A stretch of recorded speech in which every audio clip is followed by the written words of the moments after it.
Hello and welcome to XYPN Radio. I am Maddie Roach, your host. I'm excited to have Ashley Foster, founder of Next Gen Financial Planning, back on the show with me today. Some of you may remember Ashley from episode 321 back in 2021, when we dove into Ashley's transition from the life insurance world to the fee-only world. Today, we have him back on XYPN Radio to tell us a bit more about the firm he's built, a firm with over 50 clients that focuses primarily on young to mid-career veterinarians. Ashley's passion for people, generally speaking, is clear during this episode, and his energy is contagious as he describes the intangible benefits he provides his clients, from helping them identify higher paying veterinarian roles to helping them find alignment through life planning. As a listener, I encourage you to think about how you too can demonstrate value to your prospects through the website that you build, through the conversations that you have, and by the deep knowledge and understanding you can bring to the table about their situation, their complexities, and in this case, their profession. Ashley and his veterinarian wife are also proud pet parents to a sweet, sweet cat named Frank. And he talks in this episode at the end about how, through building his firm to help people live their best lives, he and his wife have certainly been able to live their best. Without further ado, here's my interview with Ashley Foster. Hello, Ashley Foster. Welcome back to XYPN Radio. How are you today? Hey, Maddie, doing great. How are you? Oh, I'm so good. It is so nice to see you nearly 3 years after our last recording in November of 2021. Wow, yeah, it's totally been it's been a bit, hasn't it? It's been a very fast 3 years, I must say. It has. Totally agree. Oh, well, I'm so glad to have you on. And for the listeners who maybe weren't tuned into our original episode together, I'd love to start us off with just a simple intro to you and your firm and who you serve, and we'll take it from there. Yeah, my name's Ashley Foster. I'm a certified financial planner. I've been in the financial services industry, I guess we can call it, because my life previously, before I started my firm, was in the insurance world. Since 2007, got into the business by pure dumb luck, probably not at the right time to be joining the financial profession, but it taught me a lot going through the Great Recession and stuff like that. Became an XY member in 2018 after leading a situation where a succession agreement did not pan out. I think I mentioned this in our previous conversation, but the listeners could probably understand. I always like to say the road to hell is paved with broken succession agreements. In this industry, that's kind of where I found myself. And through conversations with my girlfriend, now wife, back in 2018, we kind of came up with the idea that I wanted to leave and do my own quote unquote fee only thing. So Next Gen Financial Planning was born in 2018. And now I think I'm in year 6, if I can do the math. We're coming up on year 6. Actually, I think we're a little bit over. I think I started my registration process April of 2018 with XY. I've grown a beard since then. I've got much longer hair since then. But I enjoy life a lot more being a solo business owner. Next Gen Financial Planning started as an idea to the original idea that XY I think had as well, to work with millennials as well as now Gen Z. I actually have a couple of Gen Z clients. It's weird. Wow. Yeah, it's weird. We're growing. We're growing with the right people that we want. But over time, that has transitioned into working with mid to early career veterinarians. My wife is a vet. When we met, she was in her second year of vet school at Texas A&M. I'm not an Aggie, but go Aggies. Why not? They've got a football team. My university didn't have a football team. So I've got somebody to root for, I guess, when college football season comes around. But we met when she was 2 years into vet school. So I got to see her navigate the last 2 years of vet school at the beginning of her career, as well as the growth of her career. And so it made sense to naturally change the progression to, millennial clients, working strictly with them with no real career focus or anything like that. Just if they're in that age range, that's who I want to work with.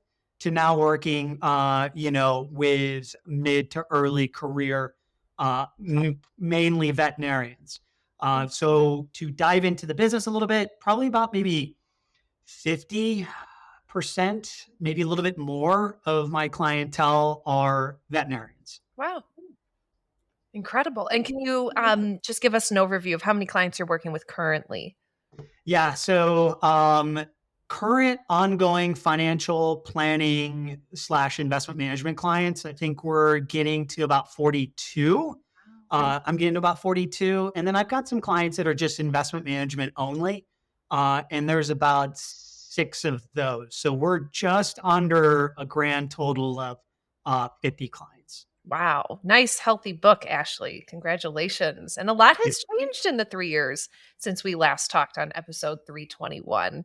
And in episode 321, listeners, we do go through Ashley's experience in the insurance industry, his transition into the fee only space. We'll hit on that, of course, but I really want to talk and spend our time together today hearing about what has changed for Ashley and what he's been able to uncover both for himself and in his business as he's continued to pursue his passion. So, Ashley, tell us a little bit about kind of your starting point in the industry. I know it was on the insurance side, but let's not spend too much time on it because I want to get to the fun part of who you're serving now.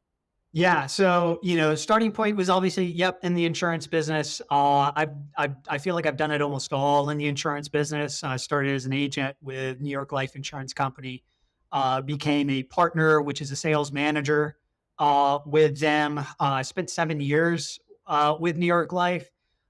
Great company, great training program. But I had the opportunity to jump ship from there and join a mentor of mine who was an independent insurance agent with Lincoln Financial Securities, who have just got bought out, actually. So LFS no longer really exists anymore.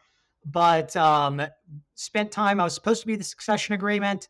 And it got to a point where that wasn't happening. My business partner, though, much older gentleman than I am, great guy. We still keep in touch. I still send insurance business over there, when a client has a need. But I think one of the things that he really pressed upon me was, get your CFP, get your CFP, get your Mm. CFP. And so I got my CFP in 2015. And that was kind of what sparked, this like, hey, like, there's something that I could be doing for folks other than like trying to like sell an insurance need, right? Like we can do this whole financial planning thing. And then I saw this article from, from Alan back in 2015. That was the Business Insider article. I think they were just kind of starting up and trying to kind of promote themselves, saying, "Hey, we focus on millennials, and come be a part of us." And I kind of laughed at that, and I was like, "There's no money to be made working with millennials." Well, that's now 6 years into it, and it's definitely not true.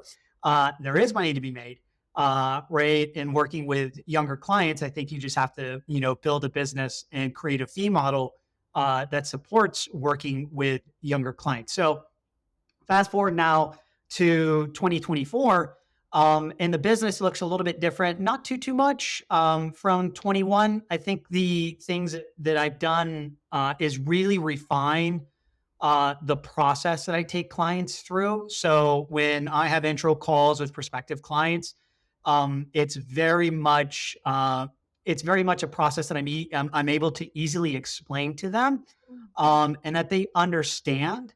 And so there's no ambiguity that when you start a relationship with Next Gen Financial Planning, that like what is it going to look like? How are you going to help me? How are you going to get me from point A to point B to point C? Right?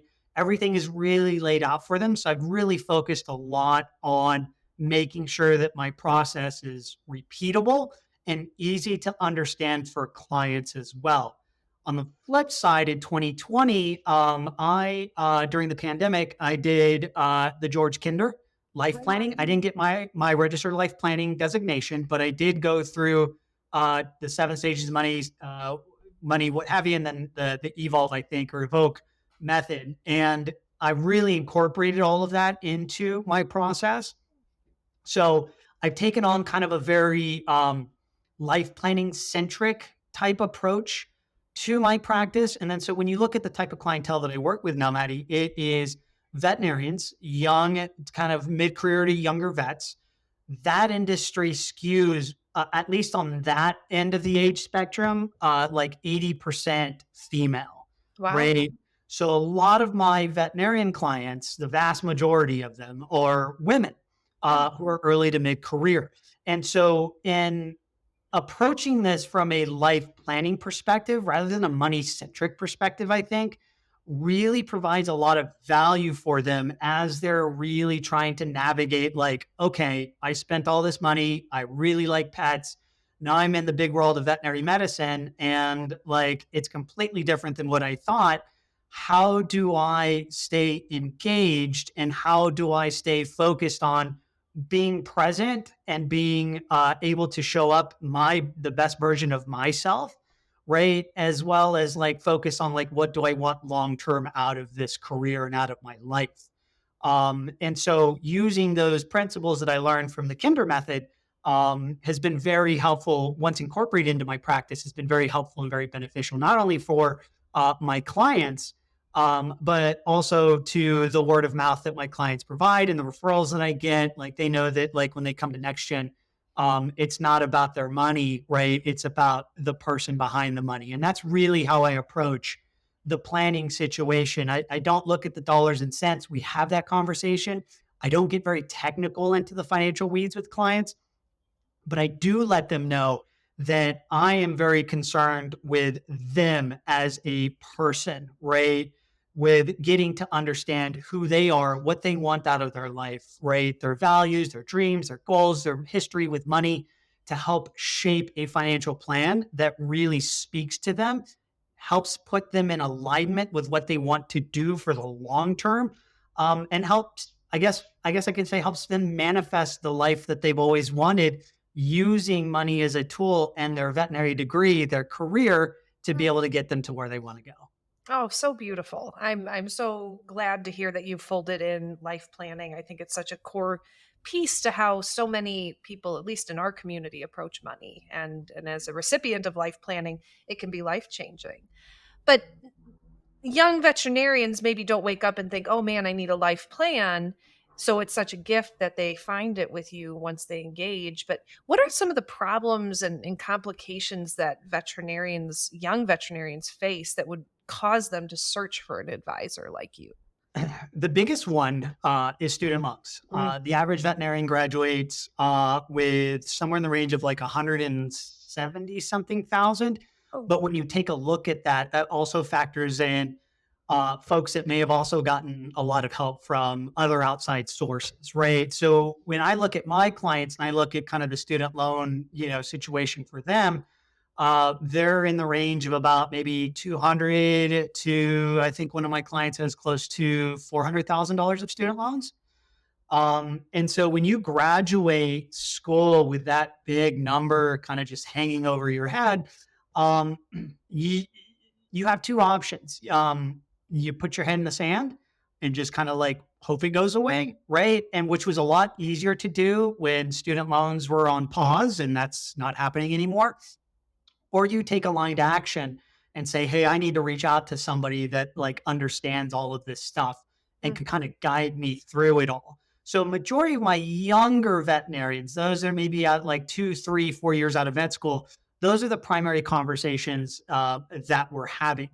When they're kind of closer to that mid-career point stage, it's more of a conversation of like, I'm really burnt out. This is a very because it's when you look at veterinarians, Maddie, it's a passion business. Okay, right, no one gets into vet med for the money. right. Although now you can make money in vet med, whereas before COVID, uh, it was hard to make money, good money in vet med. So you're not making physician level money, but human physician level money. But it's a passion career. It's a lot of folks get into vet med because of the animals, and then all of a sudden they find out that like, oh, like I have to also deal with pet parents, and that's the hardest part I think for a lot of veterinarians. So over a period of time, it's a lot of burnout, a lot of like, do I really want to go ahead and do this? So uh, most folks don't know that veterinarians have one of the highest suicide rates of any profession. I think they're like number 2 or 3 behind dentists and police officers. Oh, wow. So there's a high rate of suicides in the profession, and most veterinarians know of a veterinarian who has committed suicide. And so when I approach these veterinarians, we don't talk about that stuff. That's, obviously I don't want to like say like, hey, like we need to like focus on a life plan so that you don't Yeah. like become a Yeah. statistic. But I think that where I want to focus on is like, like if I look at my wife as the avatar of like what everything is of what I do, right? Like what I want for her is like that she enjoys her career, right? Enjoys the aspects of the things that she likes to do, and can kind of like, focus on her primary mission, which is to help pets and not feel that level like of burnout later on that really contributes to a lot of these statistics that no one wants to, really contemplate and think about.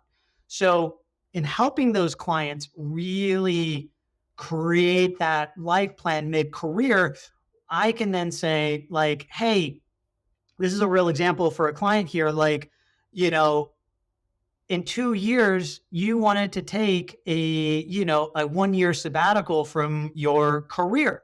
You can go do, and I'm working on a plan with a client right now in 2026. We're working on a year long for him and his wife to go take a sabbatical. He can do relief shifts, right?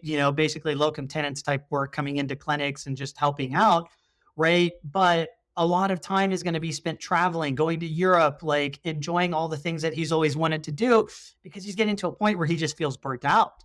And so by building that into a financial plan for this individual and his wife, right, we can avoid, the kind of the worst aspects of vet med and the statistics that no one wants to talk about by saying, hey, you could take a break, you could take a year off, go do what you guys have always wanted to do through the life plan that we're creating, right? And then come back refreshed and excited to be back in vet med again.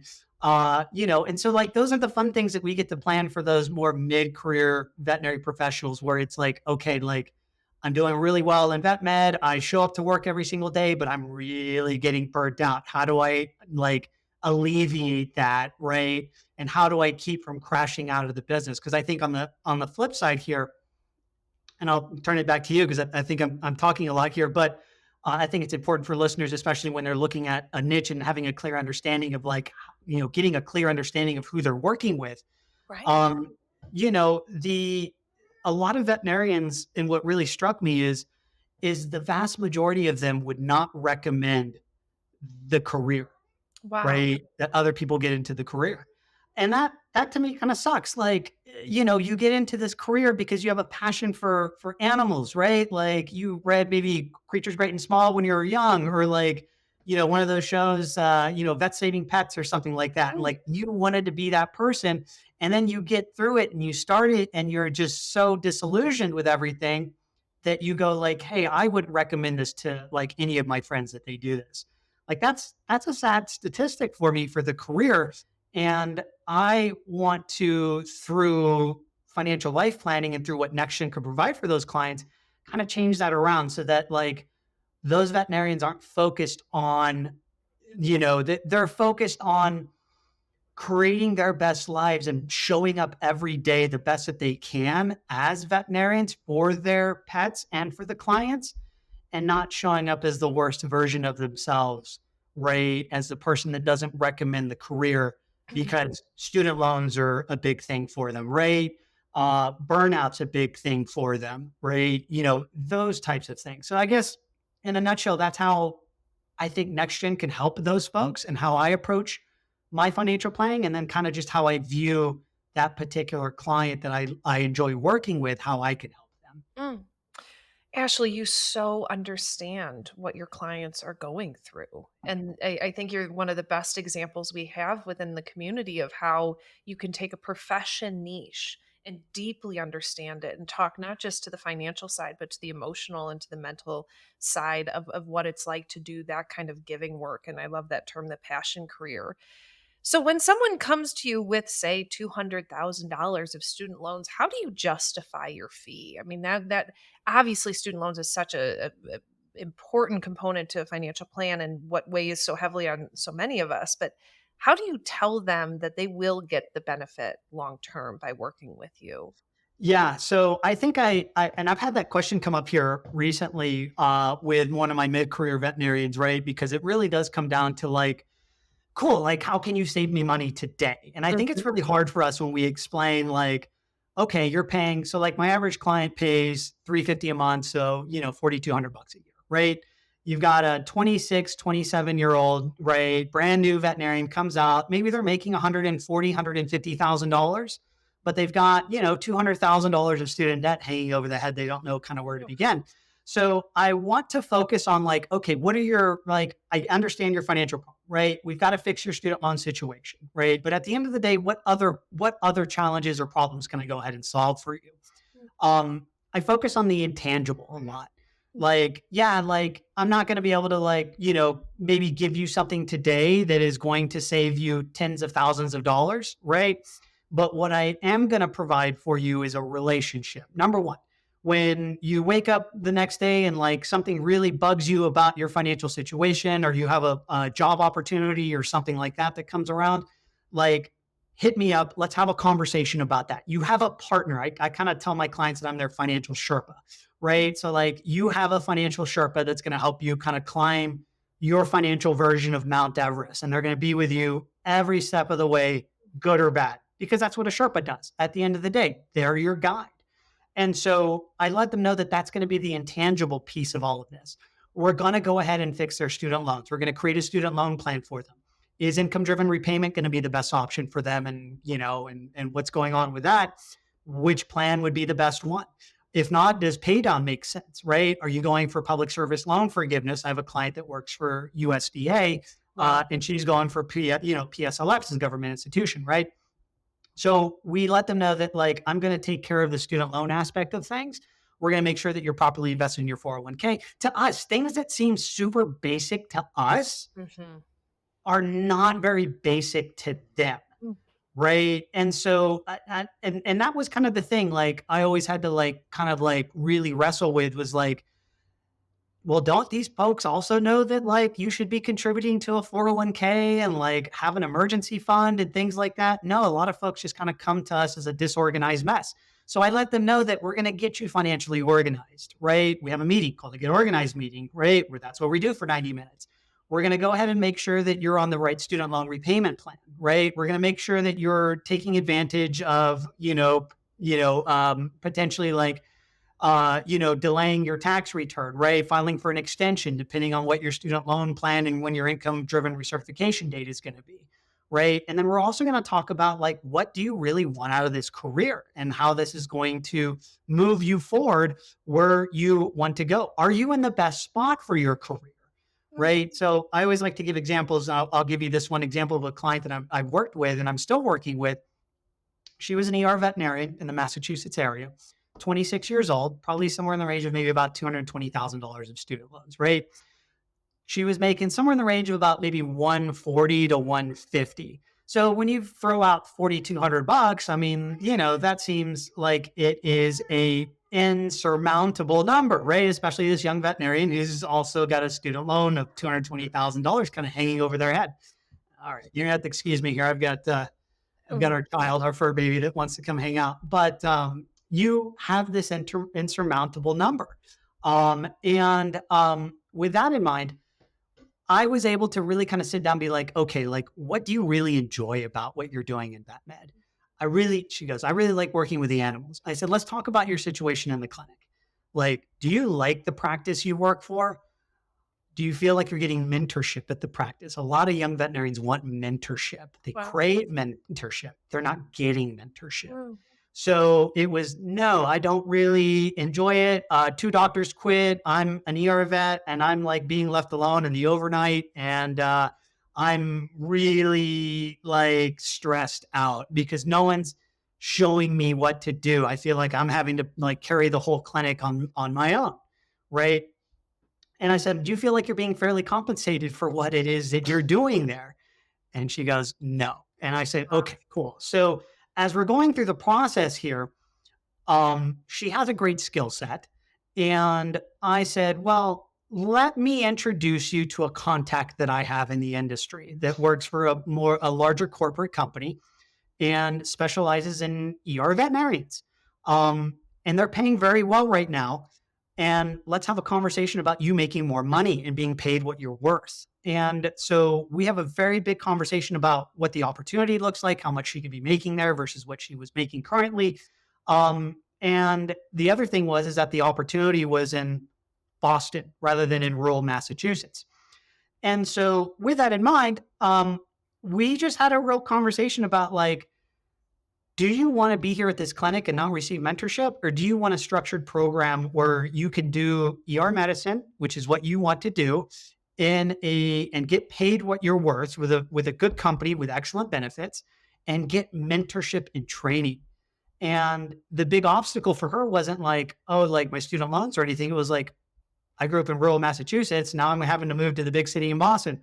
I said, don't worry about that. You're going to make the kind of money that you want to make to be able to afford the lifestyle, right? And we were able to go ahead and show it out, right, through eMoney and the financial planning program and stuff like that, and say, look, you're going to make more money, but this is going to impact your student loan. So we're addressing all of these kind of different, basically almost objections she has to going somewhere else. And then I said, look, everything's going to be okay.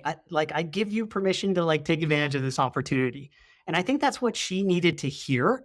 And so let's fast forward a year later after making that jump. Previously, she was at 140,000 and she was at a clinic that she was, by herself, basically almost running, the doctor side of the operation.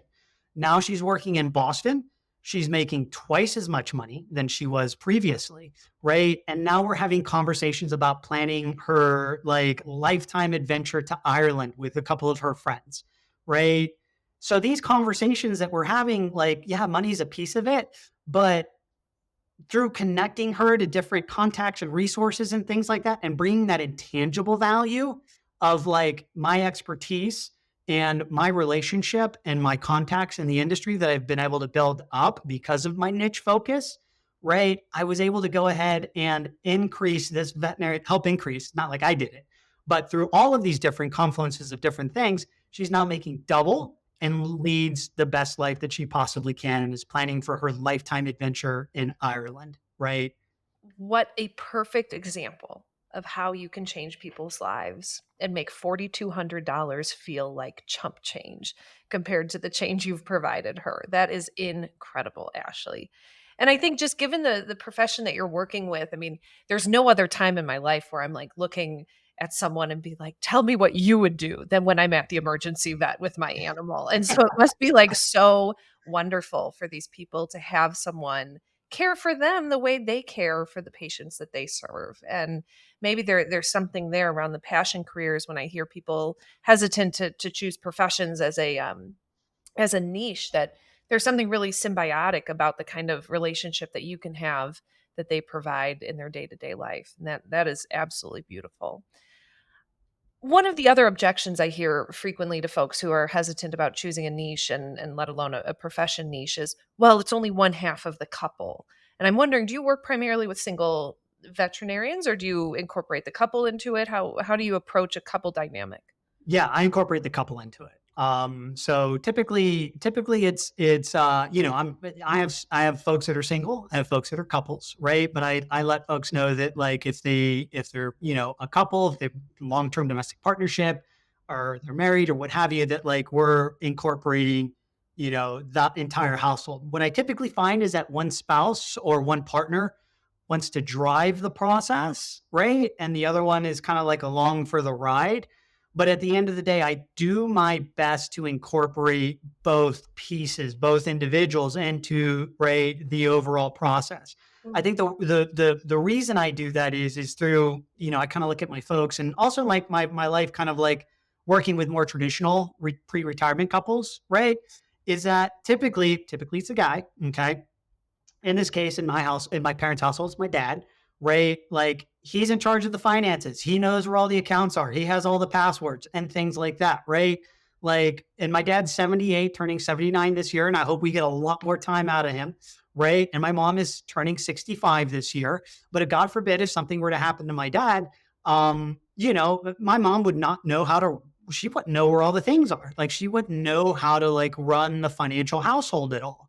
Right. So I think it's very important that, when you're working with couples, yeah, one partner may not be very interested, but I want that partner to at least have an understanding of what's going on so that, like, God forbid something happens to the other person, like they can pick up and run the household. Because I think been a lot of surveys that have come out and basically said that, like, if one spouse or something like that uh, were to pass away, and it's typically the male, then the female partner or spouse is just not going to be able to, typically will not be able to go ahead and kind of like pick up the slack and like all of a sudden like doesn't know what they're doing or anything like that. And that's not a position I want to leave my clients' households in. You make such a good point, Ashley, and thanks for clarifying kind of how you engage the other partner here. I'm interested kind of from the business side. You have matured so much over the years as advisors do, being 6, 7 years into the business now.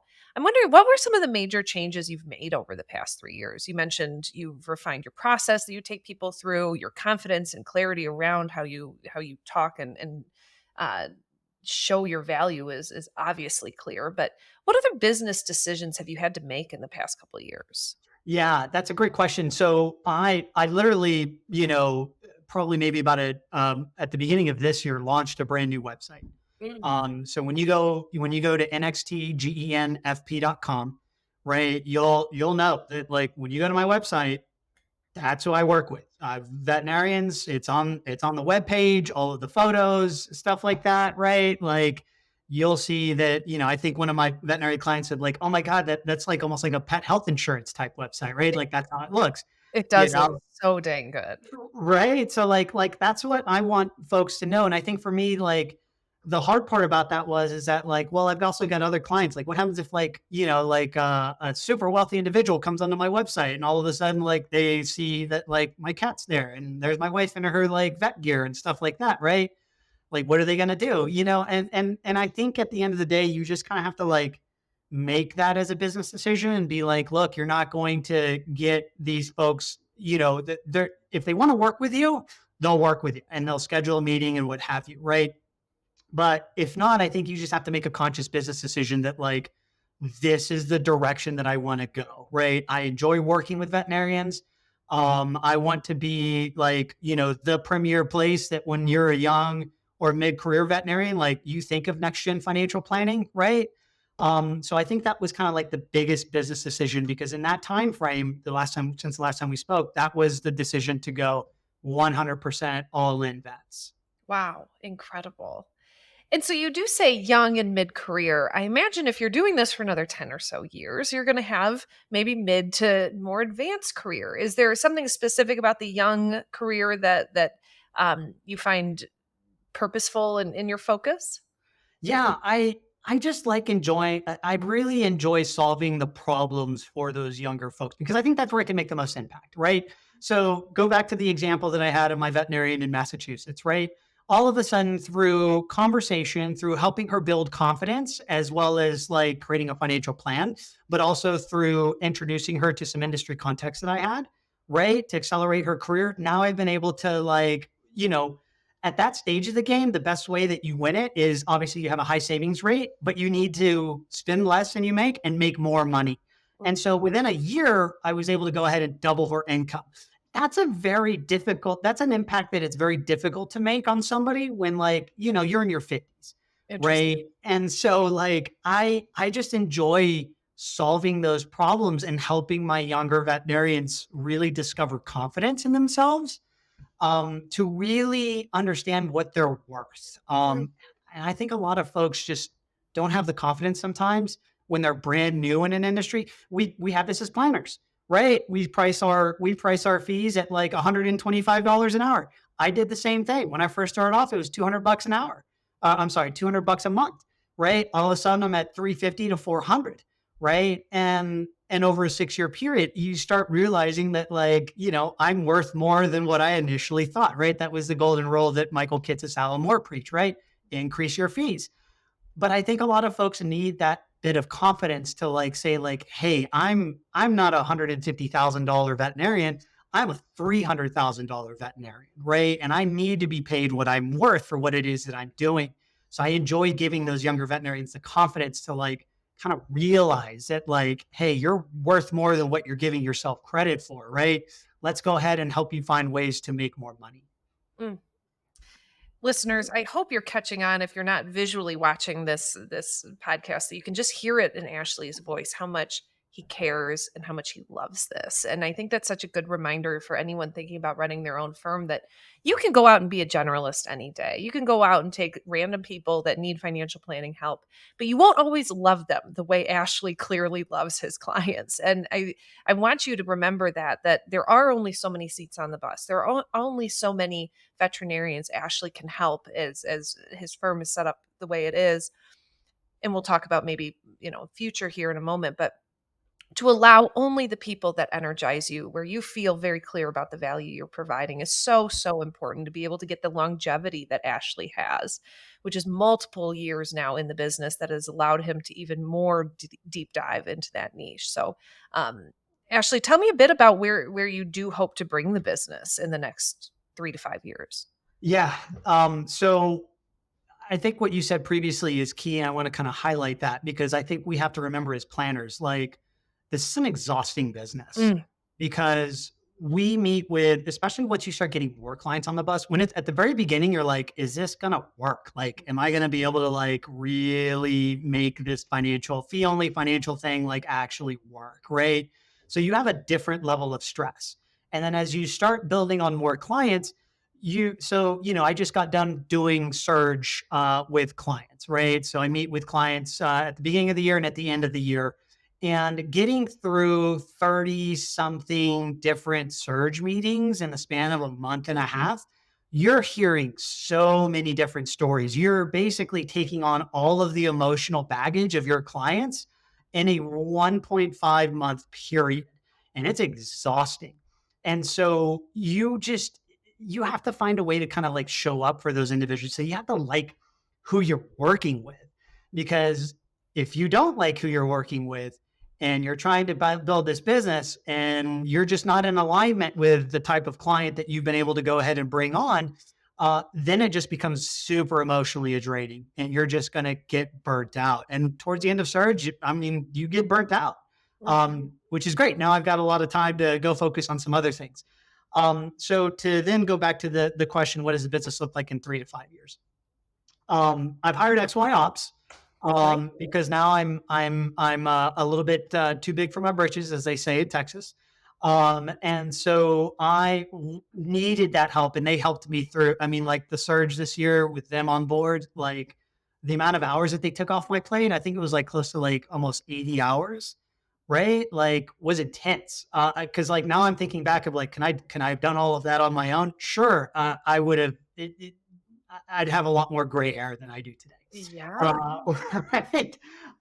So they've been very instrumental in kind of helping me create the processes and things like that. What I'm very good at is I'm good with people. I'm good at bringing clients on board, explaining my process. I'm good at the planning stuff. I don't like the business stuff. Just not my thing. I'm not building an enterprise business where I'm, building a ton of seats. I'm building a quote unquote lifestyle practice, right?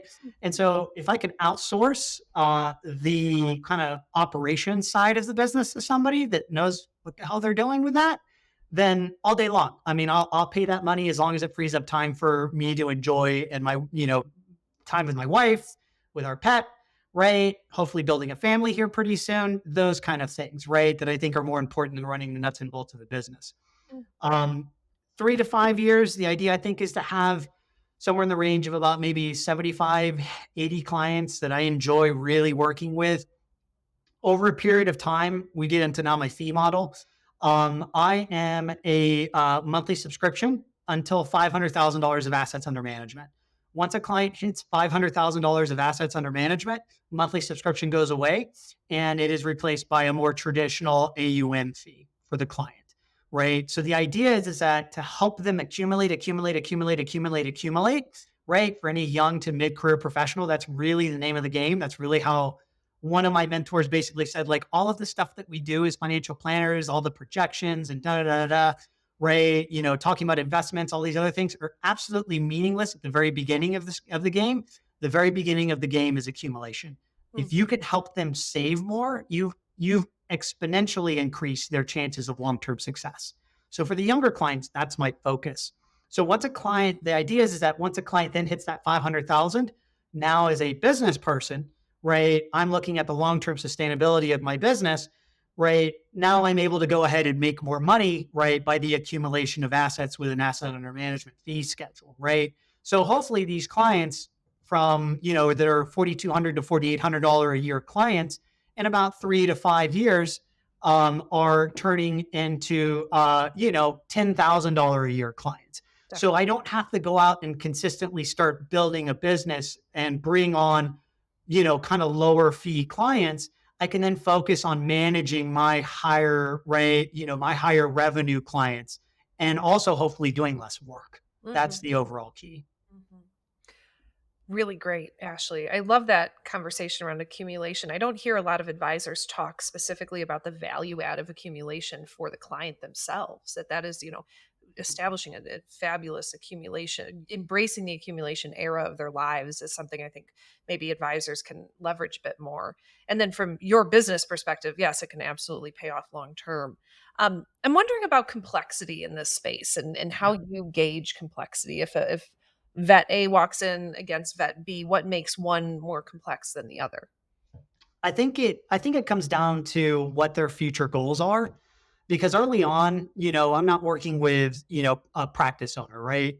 So I think you may have some listeners that work with dentists and veterinarians, like their trajectories are like pretty aligned, right? And so the ultimate goal for most dentists and maybe most veterinarians is like at some point they want to open their own practice. That obviously introduces a lot of complexity into the overall situation, but it's also a lot of opportunity for me, right? Case in point, I have a practice owner in Florida, and she keeps a very large amount of cash in her business, right? And like, there's no reason for her to keep this large amount of cash in her business. So we're creating a plan to where she can move that money off of her business balance sheet and onto her personal balance sheet, right? Obviously, we're going to invest a lot of that money going forward. And then for me as a business person, that's a way for me to go ahead and increase increase how much I get paid on that individual, right? Through my AUM fee schedule. On the flip side, early on, there's not much complexity. I think the human aspect, right, of like, working with specific clients and things like that, I think that's the complexity. I think on the flip side, maybe, there's kind of a range of income, right, between what a veterinarian A and veterinarian B may make early on in their career. You may have somebody that is like an ER or a specialist, right, that is probably making somewhere in the range of about 300,000, and you may have a general practice veterinarian in a very small rural practice who's an associate, and they're maybe making anywhere between 80 to like $100,000 a year. So for some of those folks, I think the complexity comes down to helping them manage the limited cash flow that's kind of coming in, right? And then really having a very deep dive on their overall cash flow situation, like really focusing on budgeting, right? On money coming in, money coming out, and things of that sort. Whereas the conversation for somebody making $300,000 may be a little bit different. It may be like, how do we handle your student loans? Right? You're making all of this money. Maybe an income-driven repayment plan is not the best option for you. So how do we go ahead and kind of like navigate that? And then also, how do we go ahead and also prevent you from like being like Scrooge McDuck and just accumulating this big pile of cash over a period of time? How do we help you use that more effectively, right, to grow your longer term net worth? And then those folks will eventually kind of figure out like, here's the pathways in VetMed.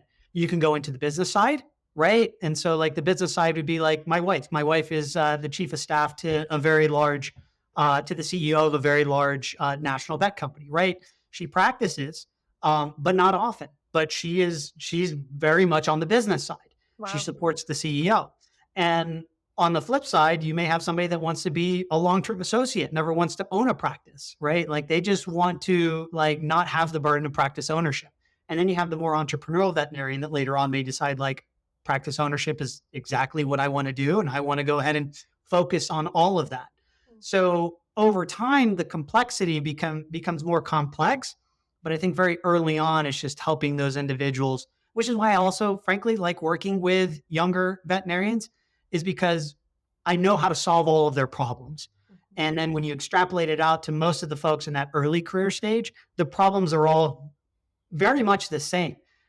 How do I make more money? How do I save more? How do I save more in the right spaces? How do I map out what direction I want to go into my career? And oh, by the way, how do I take care of these student loans that now that I'm going to start making payments on? Mm, beautiful. I'm wondering, do you feel like you had to sacrifice anything from a business perspective or otherwise to go all in on this niche? At the very beginning, yes, and I'm seeing that right now, right? So we just made the full transition. I just made the full transition. I say we a lot, so I apologize. My wife I is do too. kind of like my de facto business partner. She's the person I go to when I have trouble and I want to talk it out. So I say a lot of we sometimes. But the way that the now that I'm focused primarily on vets, I'm not getting the name flow that I was, right? I was getting like clockwork, 3 to 4 people on a month scheduling appointments with me, right? Intro calls and things of that sort. And then now I'm not getting that. I may be fortunate to get, so far I think I'm averaging maybe one a month. But those one a month, right? Like they're veterinarians, like they're the person that I want to be talking to. So now what I have to do from a business perspective is go like, okay, like now I need to go ahead and get those folks, the types of folks that I want. How do I market myself more, right? Like, do I need to start, doing more blogs, right? My monthly newsletter that I've got about 250 something subscribers to, right? Do I need to start looking at publications and start like figuring out how do I promote myself through, right, being a contributor to maybe these publications that are vet focused, right? So the challenge up front is like, yeah, you can see a precipitous drop in like the amount of prospects that are coming in. But now it allows me to focus and be like, okay, these are the 3 publications that I want to go ahead and target. This is how I'm going to target my marketing to veterinarians through my blog posts. I like writing versus anything else. So that's kind of like the medium that I want to focus on is through my writing. And then how can I also focus like my newsletter and things like that to be more proactive in like focusing on veterinarians. So the idea is that over the long run, right, this thing really starts to target the people that I want, because now that I've got also more clients that are veterinarians, they're sharing my name in their veterinary Facebook groups, they're like student loan debt Facebook groups. So a lot of the flow that I'm getting are through those other sources as well that maybe I'm not actively prospecting in. I'm so struck by how much you're able to be your full self with your clients, whether it be, just like on this podcast, your cat was able to walk across your screen. You talk about your wife and your experience being married to her and watching her career shift. That must be so meaningful to be able to like show up as full Ashley Foster every day. It was really draining when I started in the career in 2007 and I had to show up in a suit and tie every day. Right. Like that was the image. Show up to work, show up to the Mm. suit and tie, right? Like, you've got to be there from 9 to 5 and all these other things.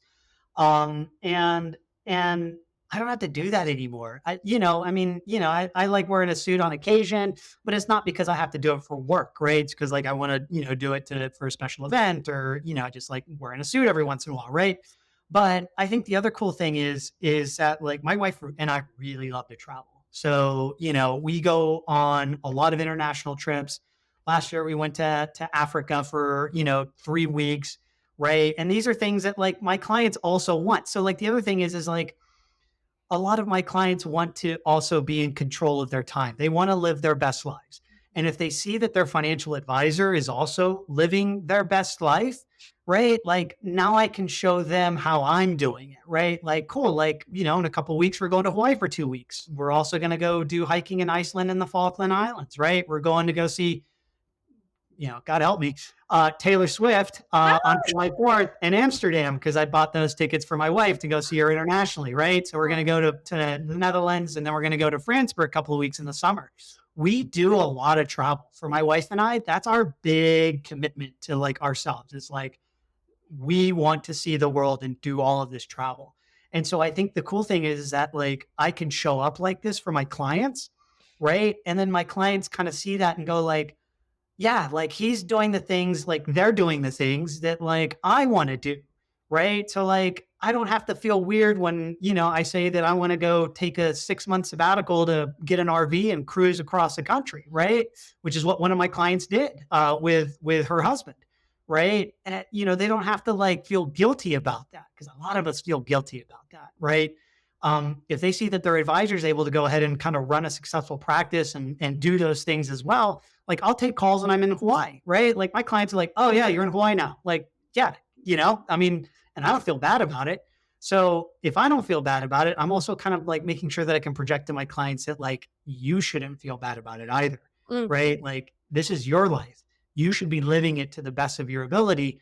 And who wants to spend their entire life, at least I didn't, working inside of a cubicle at a large, right, at a large company where you're just kind of a faceless name, right? And having to ask other people for permission to go do the things that you want. Like that's not what I wanted. And that's why I started Next Gen Financial Planning. So I could just say like, like F you to like, the man, I guess, and go do things on our terms, right?